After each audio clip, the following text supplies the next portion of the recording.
Hey everyone, it's Mel. We are back outside, and I'm outside because we are going to map out our cut flower garden today.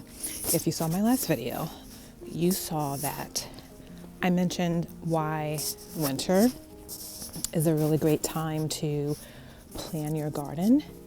So we are going to plan where we're going to put our cut flower garden, how much space we're going to have in our cut flower garden to plant our seeds, and why we need to put it on the south facing side, or the side where you get the most sun. So let's check out where we're going to create our fresh, brand new cut flower garden.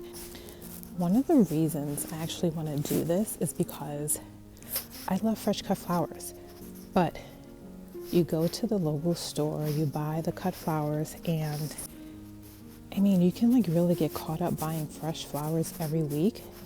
And if you do that a lot over time, it's pretty costly. So I was like, you know what? I'm just going to buy my own seeds, and I'm going to utilize the space that I have. Oh, so sunny. To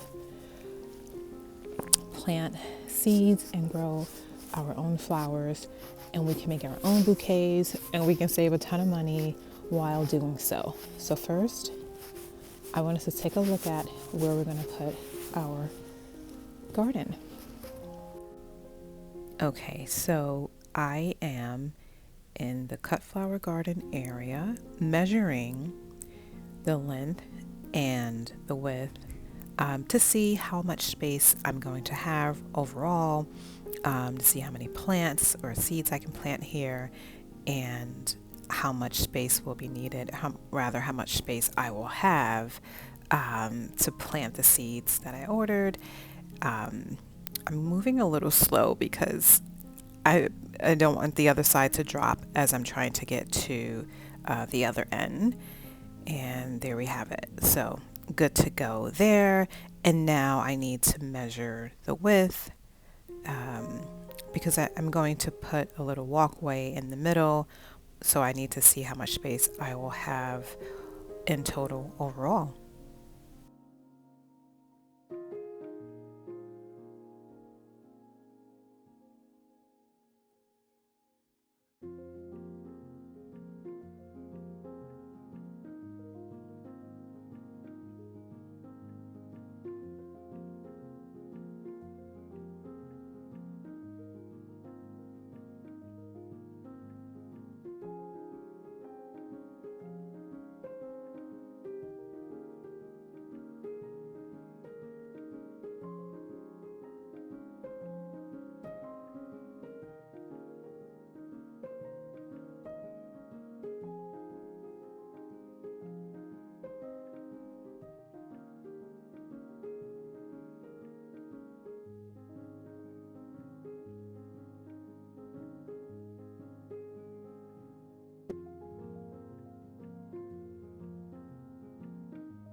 Okay, I wanted to give you all a closer look. Oh gosh, a closer look at where we are going to put our seeds for our cut flower garden. I don't know what the heck that is there. Interesting. Anywho, it's quite fortunate really that I have this rug down in this area for about a couple of years now, because I was going to make this is a greenhouse frame that I actually got for free from my neighbor. They didn't want it anymore, and they said, if you can come get it, it's yours for free. I was like, what? Done. So ultimately this is going to be my greenhouse, but for now, I need some flowers in my life, and I can still make it a greenhouse while putting cut flowers inside. I'm just not there yet. You know how you have really big plans to do things and you're just not ready yet? Well, that's me, just not ready yet. But okay, so here we go. We took our measurements and we are 15 foot long by almost 8 feet. Was it 9 feet? No, 95 inches wide. So 15 long, 95 inches wide. And what's really great is that the greenhouse is like already separated. So it's a roughly 5 feet in between each column of the greenhouse. So, 15 feet wide, 3 times 5. And so that actually gives me like a natural sort of, a natural way to divide the seeds that I'm going to put in here. So I think what we're going to have to do though first, obviously, is pull up the rest of the grass, dead grass and weeds, where the rug didn't cover. And then once we get that going, we can start getting like fertilizer and start, making the soil as rich and as nutrient rich as possible so that when we get our seeds in here, it'll be ready to go. So I'm going to do that, not today, but again, this is our planning time. We're planning so that we know what we have to do, how many seeds we need to order. So we're going to just clean that up, pull that all out, all around, and then we can get going.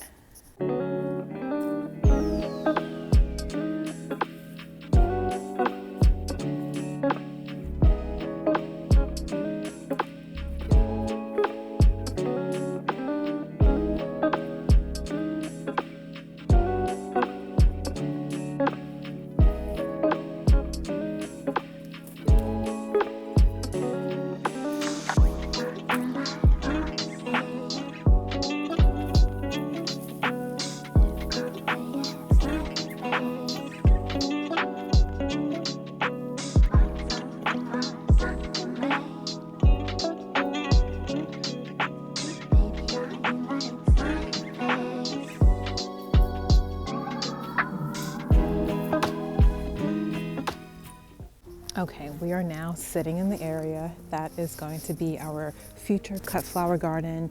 I'm so excited. So we got step one out the way, right? Find a location in your garden that gets a lot of sun. This side of my garden, as you can see, it faces south, so I'm getting a lot of sun. Actually, the sun is going overhead, is going west right now. So still, even we're like afternoon time, the sun won't be setting here for another few hours, but still, as it's going overhead, we're constantly getting the sunlight throughout the day, which is great. So this is my area. It just so happens that it's really lucky for me that I have this frame on this side. Maybe I did that on purpose. Maybe that was a good thing I did. Okay, step two, we took measurements of our planting area so that we know, how much space are we working with? Now, my space is relatively not small, but not as big as I've seen. For me, it works perfectly because, again, this 15 feet by 95 inches to get started, I think is a really good place to start. And if I find that, I had great success and I might want more space, I can always expand to like where my veggie garden is and use some space there for more flowers if we need to. Okay, so step one, pick a location. Step two, plan it out.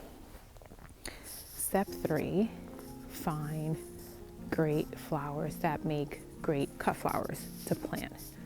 So because this is my first time, I wanted to make sure that I had information that I needed. I watched a ton of videos, and I ordered the Cut Flower Garden book by Erin. She's from, she's a creator of and founder of Floret. This book, I mean, she just lays it out so nicely for you. She has it by season, and it's like step by step. It's just in logical order that for me, it made a lot of sense, and it just made it very simple and easy. She also goes in to show you like which flowers make really good cut flowers. She actually tells you like when, for example, a zinnia gets a particular height, I think about 8 inches, you want to pinch it back because that will allow it to bulk up a little bit and grow fuller and taller and just be the best it can be when it comes to maturity. So I would recommend that you check out her book. I got it from Amazon, and when I got it, it was on sale. But not that that matters, because I would have gotten it anyway, even if it wasn't on sale, because it just is the perfect book if you're starting out making a cut flower garden. And so I feel a bit more confident now. You know, sometimes you try something for the first time and you're like a little nervous, or you just want it to come out good, well, you know, pretty. And after doing a little bit of research and reading this book, I just feel really confident, and I can't wait. So I already ordered my seeds for this cut flower garden, and that's another thing. Like, I'm going to do it all by seeds because I want it to be economical, but also something that I can say I did from like the very start to finish. So let me read off to you the list of flowers that we're going to plant together, and I hope we do this together. Let me know if you have your own cut flower garden, what experiences have you had, and please share with us what you do for your cut flower garden. Okay, here we go. So the first seed up is the Double Dutch Rose Cosmo. I got this from Baker Creek. 30 seeds come in the pack, and it's an annual. It needs full sun and not frost hardy. I just put a bunch of notes here for myself so that I know, you know, year after year when I do this, I'll know what seeds I planted in 2025, but also their attributes. Because some, I found out in doing the research for the seeds, some of the flowers can stand a little bit of chill, and some cannot. So it's good to know that difference, because it's good to know how soon you can get them out in your garden. Okay, the next seed up is the Black Peony Poppy, also from Baker Creek. 200 seeds come in this pack. So you'll leave yourself some space for, you know, trial and error here. 90 to 100 days maturity. So this is a seed that you'd want to get started early inside and then move it out when you've passed your last frost date. Okay, our next flower is the Cream Peony Poppy. So just like the first one, but this is a cream color. Also from Baker Creek, but the maturity for this one, the maturity date is 80 to 90 days. So this one you wouldn't need to get started so early indoors. But again, still you want to bring it out when you've passed your frost date. Okay, our next one, oh, this one is a pretty one. This is a Black Prince Snapdragon. I've never grown snapdragons before. This will be my first time, so I'm really excited to see how I do, what it does, how it looks in person. Baker Creek order 600 seeds. So you could start some inside, you could start some outside, you can throw some around. You have enough to play around with here, or save some for the next year, right? And make sure you get them out next year. Okay, oh, this next one, I mean, it's just as cute as a button. It's so dang pretty. This might be my favorite one. Oklahoma Pink Zinnia, Baker Creek. This one only has 30 seeds in a packet, so I ordered 2 because I think this one is just going to steal my heart. I mean, it's just so pretty, so pink, gorgeous. Oh, I love it. 60 to 70 days maturity. Our next one up is the Alpenglow Zinnia. Alpenglow Zinnia from Floret. This one is the one that you want to, when it starts growing up about 8 inches, you want to pinch it back so that it can really bulk up. But you'll see that inside of her book, it'll tell you when to pinch, how low down to pinch the flowers, and you'll just get a really good sense of what you need to do. Our next flower is the Dawn Creek Blush Zinnia, also from Floret, 75 to 95 day maturity. The next one up, oh my gosh, this is the Camelot Mix Foxglove. I ordered these from Johnny's Seeds, and I just cannot wait to have a huge bouquet of foxgloves. I love foxgloves. I love the height. I love like the little bell flowers that grow along the sides. They just look so rich and full and happy and pretty, and I just can't wait to start growing them. Now, there's always a disclaimer that you're going to read or hear about when it comes to growing foxglove and handling foxglove, especially if you have a heart condition. So if you do, read up on it. They are poisonous to both pets and humans. So just, handle them with gloves. Don't eat them. You'll be fine. The next one is Camelot White Foxglove, also from Johnny's. Oh, and 50 seeds come in the packet. But that's really great because with foxglove, you can just collect the seeds at the end of the season. Ooh, chilly. And you can save your seeds, collect them yourself, and then, just year after year, you can have your own seed store of foxglove in your garden. And because I love foxglove so much, I ordered more. So this one is the Pink Gin Foxglove. Pink Gin, but this one, 500 quantity. Just put these all over your garden. It's gonna look like so beautiful, so pretty. Look at that. Golly, I just can't, guys, I can't wait. And gals, I can't wait. Okay, my other order I have here is Gomphrena. 1,000 quantity came in this packet, and I ordered this from Amazon. It's from Outside Pride. This one blooms in the summer, but you need to plant this one or start this one indoors 6 to 8 weeks before your last frost. And first frost, last frost. What's wrong with me today?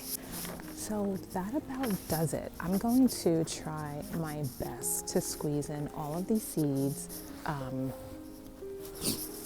in this space here, and you'll see in the book, it'll tell you, you can really squeeze them in. Some of them require 6 inches of planting space, some of them require 8, some 12. So I'm gonna go with an average of 9 inches apart, and just check on them, make sure that the bugs are not bothering them too much, that they're well fed, they're well watered. I'm gonna bring drip system all the way back here. I have a drip up front by the veggie garden area, and I haven't moved my drip all the way back here yet, but that's another project that I'm giving to myself to do this spring and summer, because it's just going to make my life easier. That's what we have for today. Again, we're planning, I'm gonna come back so I have the seeds in, I already have the seeds. I'm gonna get some started indoors, but when we're ready to plant the seeds outside or plant our starts outside, we're gonna come back, we're gonna do that together. Let me know if you've done this before. Share your tips with us in this little community that we have together. I would really love to hear if you've done this before and how you did it. All right, guys, thank you so much for hanging out with me. And yeah, take care.